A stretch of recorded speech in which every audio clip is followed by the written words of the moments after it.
క్రీస్తునాథుని యందు మిక్కిలిగా ప్రేమింపబడు ప్రియ సహోదరి సహోదరులారా, ఈనాటి మన ధ్యానాంశము మంచి కాపరి. ఎవరు ఈ మంచి కాపరి? మంచి కాపరి అనగానేమి? మంచి కాపరి తన మందలోని ఏ గొర్రెపిల్ల అయినా తప్పిపోయినప్పుడు మందను విడిచిపెట్టి ఎంత కష్టమైనా తప్పిపోయిన గొర్రెపిల్ల కోసము వెళ్ళి వెదికి తీసుకొని తన మందలో కలుపుతారు. ఇక్కడ మంచి కాపరి క్రీస్తు ప్రభువు. గొర్రెపిల్లలు తాను ప్రేమించి ఎన్నుకున్న ప్రజలు. యోహాను శుభవార్త 10వ అధ్యాయము 4వ వచనము. గొర్రె తన కాపరి స్వరమును ఆలకించును. మనము ఒక క్షణము ఆత్మ పరిశీలన చేసుకోవాలి.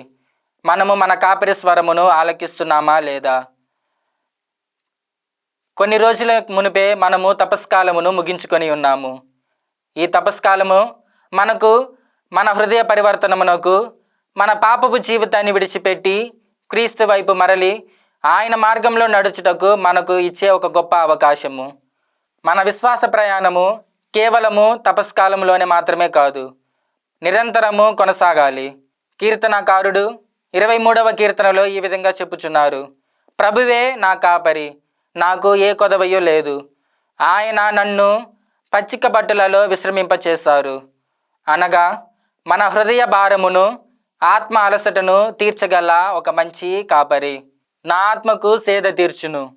అనగా ఆత్మ భారాన్ని మనము మన భుజాలపై మోయలేని కాడెను మోయటకు శక్తిని ఇచ్చుగల గొప్ప కాపరి.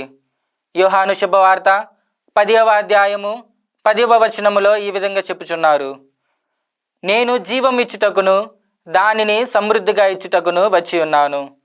కాబట్టి ప్రియ సహోదరి సహోదరులారా, మనము మన కాపరి స్వరమును ఆలకించడములో విఫలమైన క్షణాలను జ్ఞాపకము చేసుకుంటూ, ప్రభువా మీరే మంచి కాపరి, నా ఆత్మకు సేదను తీర్చండి, నా హృదయ భారాన్ని తీసివేసి నా ఆత్మకు విశ్రాంతిని ప్రసాదించండి అని ప్రార్థిద్దాం.